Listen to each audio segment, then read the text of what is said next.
യൂറോപ്പിലെ ഏറ്റവും വലിയ ക്ലബ് ഫുട്ബോൾ പോരാട്ടം ഇന്ന് മ്യൂണിച്ചിലെ അലിയൻസ് അറീനയിൽ അരങ്ങേറാൻ പോവുകയാണ്. ഫുട്ബോൾ ലോകം ആകാംക്ഷയോടെ കാത്തിരുന്ന ആ മഹാപോരാട്ടം UEFA champions league final.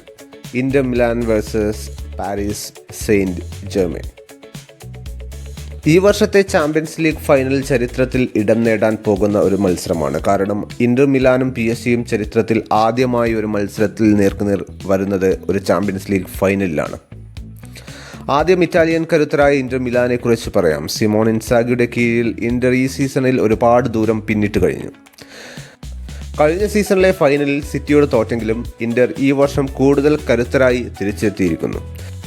Lautaro Martinez നയിക്കുന്ന മുന്നേറ്റ നിരയും ബാഴ്സലോണയെ സെമിയിൽ ഞെട്ടിച്ച പ്രതിരോധവും യാൻ സോമർ എന്ന വൻ മതിലും ഇന്ററിന്റെ വലിയ പ്രതീക്ഷ നൽകുന്നു. അവരുടെ കഠിനാധ്വാനവും തന്ത്രപരമായ കളിയും ഈ സീസണിൽ പല വമ്പന്മാരെയും ഞെട്ടിച്ചിട്ടുണ്ട്. അവർക്ക് 3 ചാമ്പ്യൻസ് ലീഗ് കിരീടങ്ങളുണ്ടെങ്കിലും 2010 ശേഷം കിരീടം നേടാൻ കഴിഞ്ഞിട്ടില്ല. ഇന്ന് അവർക്ക് ആ ചരിത്രം തിരുത്തി കുറിക്കണം. ഇനി ഫ്രഞ്ച് ശക്തികളായ PSG-യുടെ കാര്യം എടുത്താൽ യൂറോപ്പിലെ ഏറ്റവും വലിയ കിരീടമെന്ന അവരുടെ സ്വപ്നം ഇന്നും ഒരു ചോദ്യചിഹ്നമായി അവശേഷിക്കുന്നു. 2020 ബയൺ മ്യൂണിക്കിനോട് തോറ്റതിന് ശേഷം ഇത് അവരുടെ രണ്ടാമത്തെ ഫൈനലാണ്. ഇത്തവണ കിലിയൻ എംബാപ്പെ കൂടാതെയാണ് അവർ ഫൈനലിൽ എത്തുന്നത് എന്നത് ശ്രദ്ധേയമാണ്. എംബാപ്പയുടെ അഭാവം അവരുടെ മുന്നേറ്റ നിരയിൽ വലിയ മാറ്റങ്ങൾ വരുത്തിയിട്ടുണ്ട്. ലൂയിസ് എൻറിക്ക് കീഴിൽ PSG ഒരു കൂട്ടായ ടീം എന്ന നിലയിൽ ഈ സീസണിൽ ഗംഭീര പ്രകടനം കാഴ്ചവെച്ചു. ഉസ്മാൻ ഡെംബലയുടെ അപ്രതീക്ഷിത നീക്കങ്ങളും ഗോൺസാലോ റാമോസിന്റെ ഗോളുകളും PSG-യെ അപകടകാരികളാക്കുന്നു. ഈ വർഷം ഫ്രഞ്ച് ലീഗ് 1 കിരീടവും ഫ്രഞ്ച് കപ്പും നേടി അവർക്ക് ചാമ്പ്യൻസ് ലീഗ് കിരീടം കൂടി നേടാനായാൽ ഈ സീസൺ ഒരു ഗംഭീര പര്യവസാനമായിരിക്കും PSG-ക്ക്. ഇരു ടീമുകളും അവരുടെ ഏറ്റവും മികച്ച ഫോമിലാണ് ഫൈനലിലെത്തുന്നത്. ഇന്ററിന്റെ ശക്തമായ പ്രതിരോധവും കൗണ്ടർ അറ്റാക്കിങ്ങും PSG-യുടെ അറ്റാക്കിംഗ് ഫുട്ബോളിന് വെല്ലുവിളിയാകും.